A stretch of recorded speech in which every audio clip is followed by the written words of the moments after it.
আন্তর্জাতিকভাবে স্বীকৃত যে মানদণ্ডগুলি আছে তার উপর ভিত্তি করে আমরা স্কেলটা ওইভাবে করব। সেটা আমরা নম্বরের ভিত্তিতে আগে ঠিক করে তারপরে সেটাকে আমরা গ্রেডে পরিবর্তন করব। আওয়ামী লীগ সরকারের পতনের পর থেকেই শুরু হয়েছে রাষ্ট্র সংস্কার। তারই ধারাবাহিকতায় সংস্কার হবে শিক্ষা খাতেও।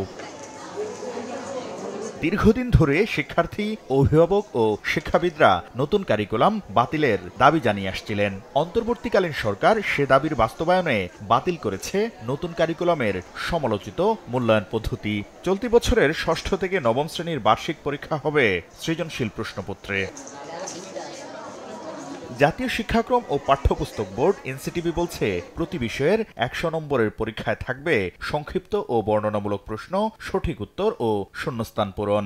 সামষ্টিক মূল্যায়নে ৭০% আর শিক্ষণকালীন মূল্যায়ন হবে ৩০%। একটা অংশ থাকবে যে সংক্ষিপ্ত এমসিকিউ এবং আর বাকিগুলো হচ্ছে সিকিউ ধরনের কোশ্চেন, এবং যে উদ্দীপক থাকে উদ্দীপক ছাড়াও কিছু প্রশ্ন আমরা রাখবো।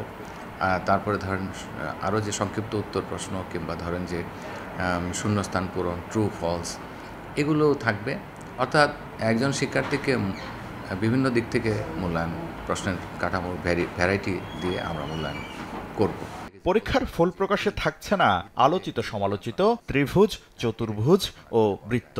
এর পরিবর্তে আবারও চালু করা হবে নম্বর ভিত্তিক গ্রেডিং পদ্ধতি। আন্তর্জাতিকভাবে স্বীকৃত যে মানদণ্ডগুলি আছে তার উপর ভিত্তি করে আমরা স্কেলটা ওইভাবে করব। সেটা আমরা নম্বরের ভিত্তিতে আগে ঠিক করে তারপরে সেটাকে আমরা গ্রেডে পরিবর্তন করব।